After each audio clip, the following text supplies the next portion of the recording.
Last Christmas, I gave a festive-looking streetcar a ride, but the very next day, I threw away the footage since I thought it was quite boring.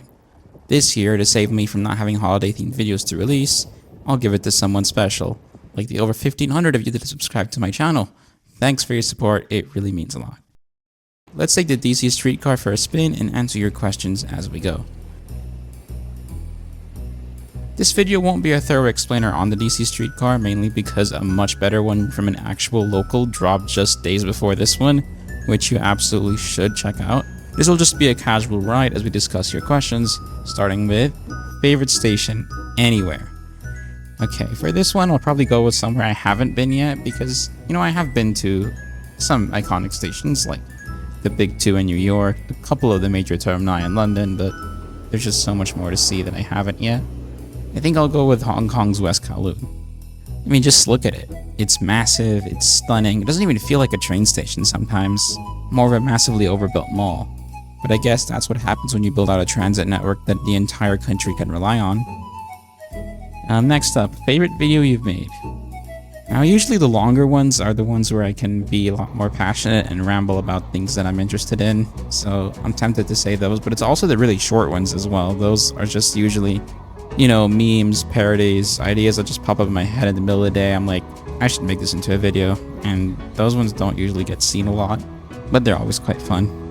So yeah, my longest and my shortest videos, that's what I'm gonna say. But more towards the longest one. The DC Metro Speedrun video was just beautiful. Speaking of DC, let's actually get onto the streetcar now. There's only one streetcar line in DC at the moment, the H Street Benning Road line, and it's completely free to ride, which is the main benefit that it provides over the parallel running X2 bus, as well as having level boarding. But this streetcar doesn't get you to a lot of places.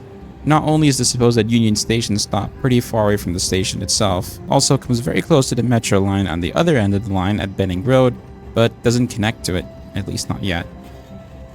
Anyway, more questions now, and there's quite a lot here, so we'll go through them quickly. Favorite Union City Transit line? Probably the one. I don't know, they're all pretty similar, no? Who stole the precious train? Daly, Sydney, Millbrae, Richmond, Antioch, Berry, Favorite conlang? It has to be Tokipona, right? I mean, that's literally the entire branding of this channel, and for those of you that don't know, the name of the channel is actually how you would say the word train in Tokipona, because that's a language where concepts are broken down into their most simple parts. There's only 140 odd words in the language, so to say something, you kind of have to craft it using basic roots. Favorite BART station? Gotta be Embarcadero. Train spotting is so fun there. Favorite non-BART station in California? Quite a few candidates. I like Sac Valley more than I like Diridon, that's for sure. But I think I'm gonna pick San Mateo Caltrain. It's always a fun little neighborhood out there. The station has some nice charm, but they really have to fix their elevators.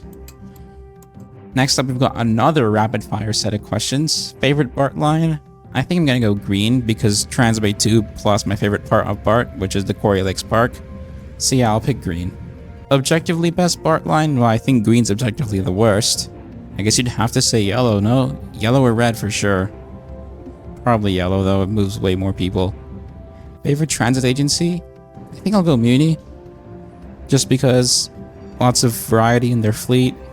Lots of different services, actually pretty good frequencies. I'd say pretty underrated in some parts. So yeah, it's a bit of a cop-out, but SFMTA. Favorite transit system you haven't ridden? Now this one's interesting because I feel like you could pick a lot of things, but I'm gonna go for the RER in Paris. It's one of those things that I think you have to see in person, how efficient, how smooth it is. It was kind of like when I rode a New York Subway Express line for the first time. It was like, yeah, you hear about this, but actually seeing it in person, experiencing just how fast you get through the city, that was nice. So I think I'd have the same sort of feel with the RER. What brought you to California? 2 words. Go Bears. What's a city that you want to visit in the future? Quite a lot. We already talked about Hong Kong and Paris, so won't do those. I do have a kind of affinity for skyscraper clusters on the waterfront, think Chicago or even Singapore. The first one that comes to mind that I haven't been to is probably Melbourne. That might just be my jet lag season 10 bias there. Best jet lag season, don't at me. But yeah, if it's got towers on a waterfront, you'll see me there. What do you think about Fairbank's Morse Erie builds? Okay, look, I'm not that kind of foamer. Thankfully, she did provide a visual aid, and I'd say it looks better than a lot of diesel locomotives that I've seen, even on like Caltrain and stuff. Yeah, I'm gonna get cancelled. I do not like EMDs. Trams or subways? Well, I can do you one better. What about trams in subways? Now, as much as a good tram line can be quite charming in a city, it's gotta be subways, absolutely. And finally, I've saved the best for last. Would transit networks be better if trains went on sick half-pipes every once in a while? Probably, yeah. I mean, the J Church kind of feels like that in some parts around Dolores Park. But yeah, our transit lines are too straight, too boring. They need some, they need some pizzazz, they need some flair, Riding the train should be an experience. Commutes get boring, you should spice them up a little bit. So yeah, I'm on board with that. Pun absolutely not intended there, by the way. So as we head back to Union Station now, that's going to do it for this one, and that's going to do it for the whole year, in fact. Thanks for coming along in what's been a pretty great year for the channel, and I'm here to tell you that 2025 is going to be even better. We've got a hardware upgrade, we've got a lot of new destinations coming along, and more speedruns. Lots of speedruns. It's going to be an absolutely wild ride, and in the words of Jeb Brooks, you're coming along. But for now, happy holidays, happy new year as well, and I'll see you next time.